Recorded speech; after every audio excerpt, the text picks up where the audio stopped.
बिस्मिल्लाहिर्रहमानिर्रहीम, अस्सलाम वालेकुम।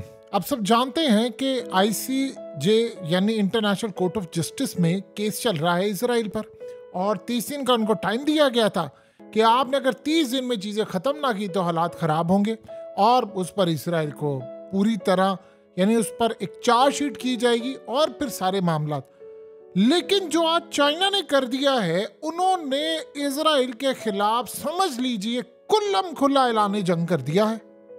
आज इंडिकेशन दे दिया उन्होंने कि हम फलस्तीन के साथ खड़े हैं, अगर जरूरत पड़ी उनको हथियार भी देंगे, पैसा भी देंगे और इजराइल पर पाबंदियां भी आयद करेंगे। ये क्या हुआ है देखिए, चाइना की फॉरेन मिनिस्ट्री की जानिब से ये शख्स आए, ये उन्होंने लीगल एडवाइजर जो था, जो लॉयर था, उसको भेजा। अब जरा सुनते जाइएगा उन्होंने वहां पर क्या कहा। उसने सारी बातें एक तरफ कर दी, यानी जो कुछ कहना पहले सुनी, और जो मेन बात उसने की उससे इजराइल के परखच्चे उड़ा दिए उन्होंने, और पॉलिसी आज बड़ी क्लियर होगी। उन्होंने कहा आकर, ये चाइना की जानिब से जो लीगल एडवाइजर आया, उसने कहा कि आप देख लें 75 साल हो गए हैं, इसराइल फलस्तीन की रियासत को खाता जा रहा है, चोरी कर रहा है उसका लैंड, और उसने कहा वो कब्जा करता जा रहा है उसके इलाकों पर। इससे बदतरीन बर्बरियत क्या हो सकती है कि फलस्तीन की रियासत को ख़त्म करने के लिए इसराइल की ये दहशतगर्दी उनके इलाकों पर ख़त्म होने का नाम नहीं ले रही, और दुनिया उसको रोकने में अब तक नाकाम रही है। उसने कहा किसी सूरत इसराइल को अलाउ नहीं किया, उन्होंने फौरी तौर पर अपनी फौजें निकले फलस्तीन के इलाकों से और इनको बाहर निकाले, और विदाउट गारंटी इनको किसी सूरत यहाँ रहने की इजाज़त नहीं देनी चाहिए। और उन्होंने कहा कि सबसे बढ़कर जो उस बंदे ने बात की, उसने बहुत चार्जशीट की कि इसराइल ने ये किया, इनकी ज़मीन नहीं थी, ये खा गए, इन्होंने लाखों लोग वहाँ पर मार दिए हैं, और दुनिया इसराइल के खिलाफ कुछ बोलने को तैयार नहीं। लेकिन जो उस बंदे ने बात कह दी है, उसने कहा कि फ़लस्तीन को पूरा हक है कि वो हथियार उठाकर इसराइल के खिलाफ लड़े, और इसराइल के खिलाफ लड़ना दहशतगर्दी नहीं है।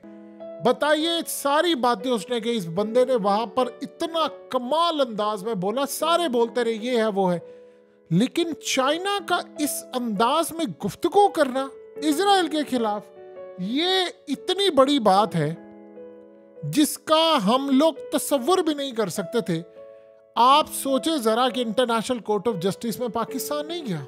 ये बात सारी जिंदगी याद रखी जाएगी। हमने गए, और हमने जाना भी क्या है, हमारी तो सुक्की मजम्मतें ही नहीं मुकती, हम वो मजम्मत करते, बस इससे आगे हमने कोई नहीं जाना। लेकिन आप देखें जरा चाइना को, वो किसका मुकदमा लड़ा? हमारा मुकदमा लड़ा है ना, 2 अरब मुसलमानों का मुकदमा चाइना ने लड़ा है। और वहां पर उसने खड़े होकर कहा, उसने कहा कि इसराइल इस वक्त पूरी दुनिया के लिए नफरत की अलामत बना हुआ है और इनको धकेल कर वापस पीछे करना है। और ये सबसे जो मज़ेदार बात उन्होंने कही है, यानी ये बड़ी कमाल बात थी कि 75 साल से ये फ़लस्तीन की ज़मीन को खा रहा है और इनसे वो ज़मीन वापस लेनी है, यानी वो फ़लस्तीन के इलाकों से निकल जाए।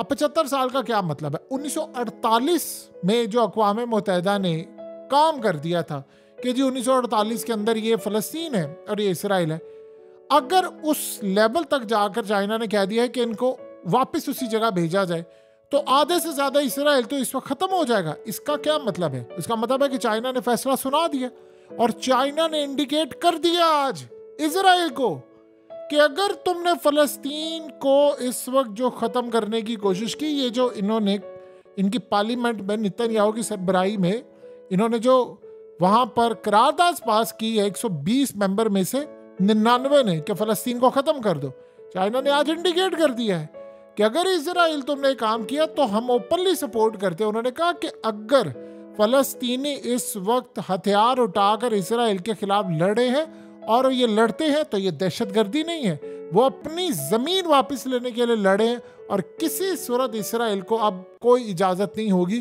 कि वो वहाँ पर ज़मीन खाए। अब इसका क्या मतलब है? इसका मतलब है कि चाइना एक तो इसराइल पर लगाने वाला है पाबंदियाँ, ये सबसे बड़ी बात है। चले, शुक्र है आज बहुत सारे लोगों को हकीकत टीवी की वो बातें याद आ गई। हमने आपको कई साल पहले कहना शुरू किया था, जो लोग चाइना की फॉरेन पॉलिसी को जानते हैं उनको ये बात अच्छी तरह पता है, जो रूस की फॉरेन पॉलिसी को जानते हैं। देखिए, रूस ने एक बात याद रखिएगा, मुस्तकबिल में आपको कहा था 2 ममालिक ऐसे हैं जिनकी आपस की बड़ी खतरनाक जंग होनी है इसराइल के साथ। वो पाकिस्तान नहीं है, वो शायद अफगानिस्तान भी नहीं है, वो सबसे बड़ी जो लड़ाई होनी है वो चाइना और रूस की होनी है। ऐसा नहीं है कि ईरान साथ नहीं होगा, यमन नहीं होगा, अफगानिस्तान नहीं होगा, पाकिस्तान का तो खैर पता ही कोई नहीं ना, हमारी तो सिर्फ हवाई फायर है। लेकिन जो सबसे बड़ी बात है, सबसे अहम तरीन बात है, वो चाइना फ्रंट पर होगा।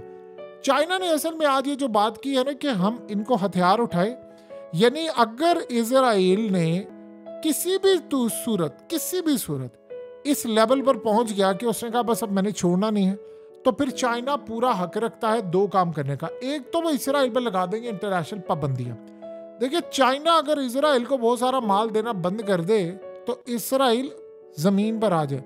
दुनिया पूरी चाइना की मोहताज है। ऐसा नहीं है कि चाइना हर मुल्क का सारा माल देता है, लेकिन दुनिया की सारी सबसे ज्यादा एक्सपोर्ट चाइना की है।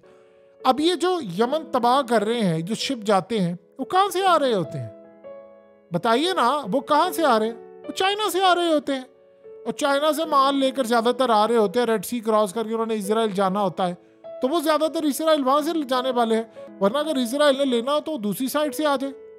ज्यादातर वो यहां से जा रहे होते हैं, जिनको ये तबाह कर देते हैं। अब इसराइल को आज उन्होंने वार्निंग दे दी है कि हम इसकी बर्बरियत बर्दाश्त नहीं करेंगे, इंतहा हो गई किसी चीज की। और साथ इंडिकेट कर दिया है कि 75 साल से जो जमीन ली गई है फलस्तीनियों की, इनको बाहर निकाल कर इजराइलियों को उस जमीन को फलस्तीनियों को वापस दें।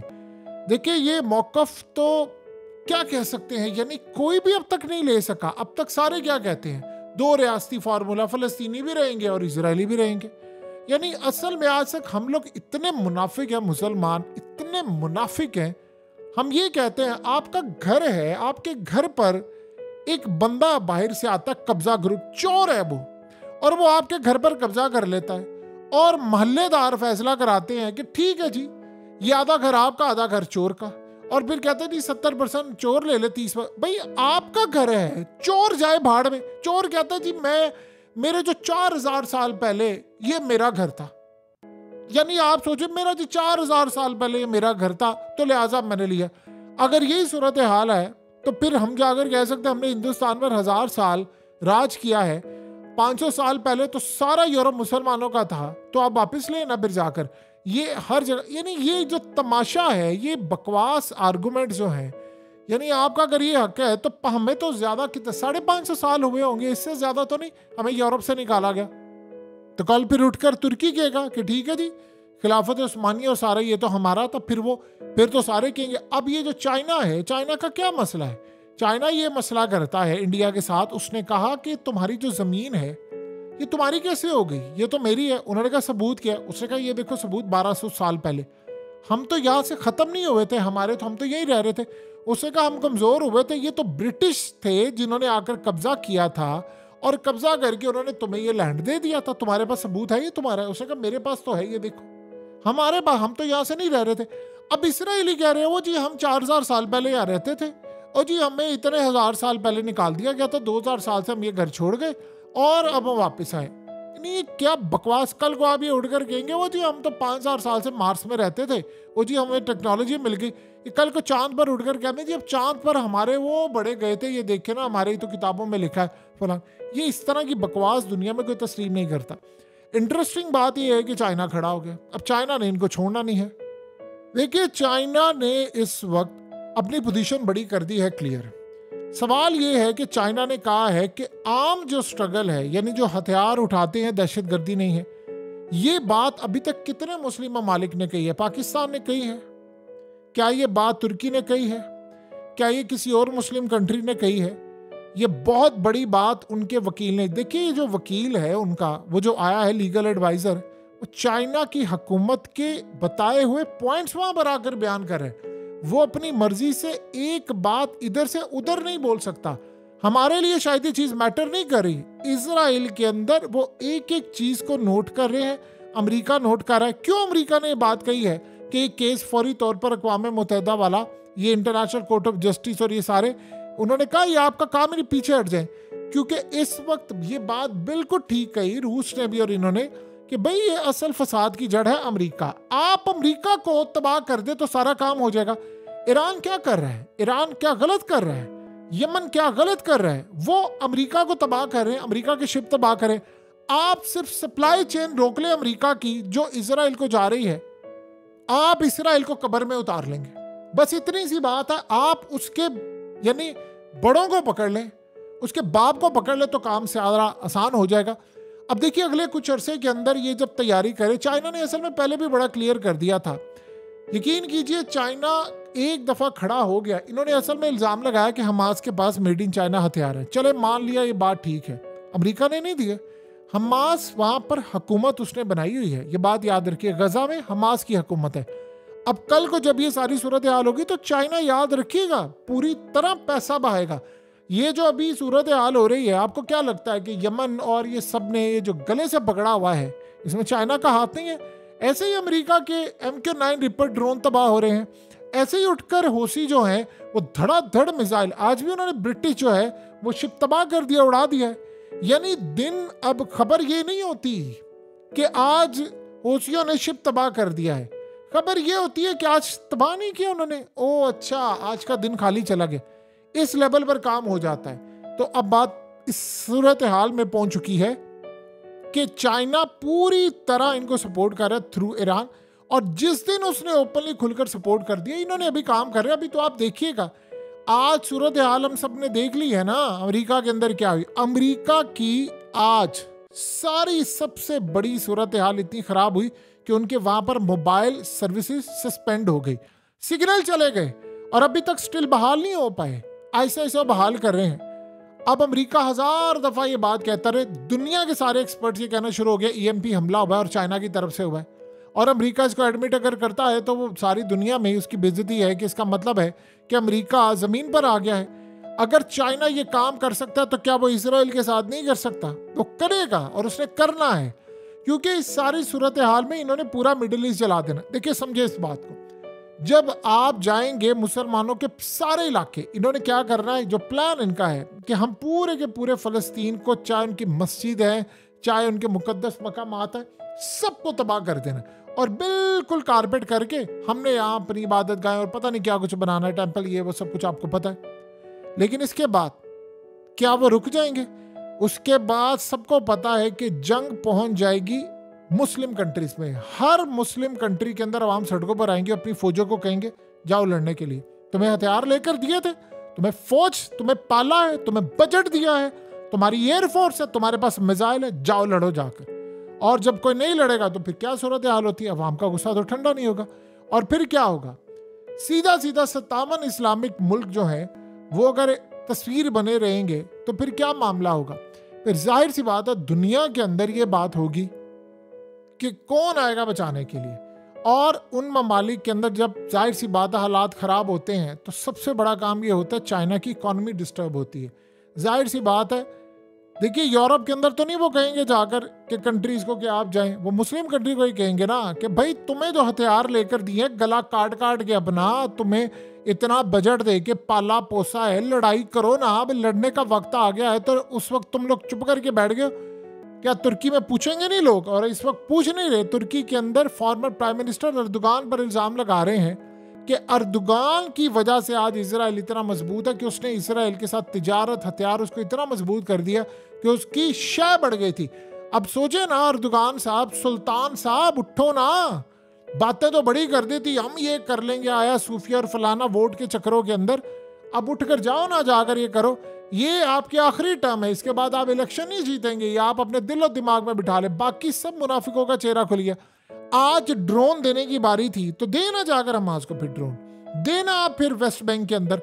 अगर चाइना ने उठकर कहा है कि वो हथियार उठाते हैं और ये दहशतगर्दी नहीं कहलाता, तो बताइए बाकी क्या सूरत हाल रह जाती है? आने वाले वक्त के अंदर ये चीज़ें क्यों चाइना और रशिया ये कर रहे हैं? क्योंकि चाइना को पता है, वो कहते हैं जी हमें बड़ी पुरानी तहजीब, चाइनीज़ तहजीब आपको पता है बड़ी पुरानी है। वो कहते हैं कि हम लोगों ने इस सारे मामले के अंदर अपनी ज़मीन का टुकड़ा नहीं देना। यही रूस की बात है। तो जिन ममालिक ने फैसला किया है कि उन्हें दूसरों की ज़मीन के टुकड़े लेने हैं, चाइना और रूस अपना स्टांस मजबूत इसलिए वहाँ पर देते हैं कि ताकि बाद में हम हमारे साइड पर जो मामला हो तो हम वही मौक़िफ़ अपनाए रखें और दुनिया उसको तस्लीम करे कि आप किसी की ज़मीन को नहीं ले सकते। सो अब सूरत हाल आपके सामने बड़ी क्लियर हो चुकी है। चाइना ने यहाँ पर उनके वकील ने उखाड़ कर रख दिया है। देखिए, इस सारी सूरत हाल में सबसे ज़्यादा बेशरम कौन है? वो तो हम मुस्लिम है ना, वो तो मुसलमान ममालिक हैं। इतनी इतनी फौजें हैं, इतना इतना पैसा है, इतने लोग हैं, 2 अरब लोग हैं इजराइल में। अब 8 लाख लोग तो वैसे ही छोड़कर चले गए हैं, कई लाख जाने की तैयारी में, 80 लाख लोग हैं। उसके अलावा अमेरिका को यमन मार रहा है। और खुदा का वास्ता एक धमकी दे दें सारे मिलकर कि अगर कल तुमने ये जंग बंदी ना की, हमारी फौजें उतर रही हैं। आप इतना तो कर सकते हैं कि इतना भी नहीं कर सकते कि अमेरिका आका का हुक्म नहीं है। अगर ये भी नहीं कर सकते आप, तो फिर आपका वजूद इस दुनिया पर होना ना होना बराबर है।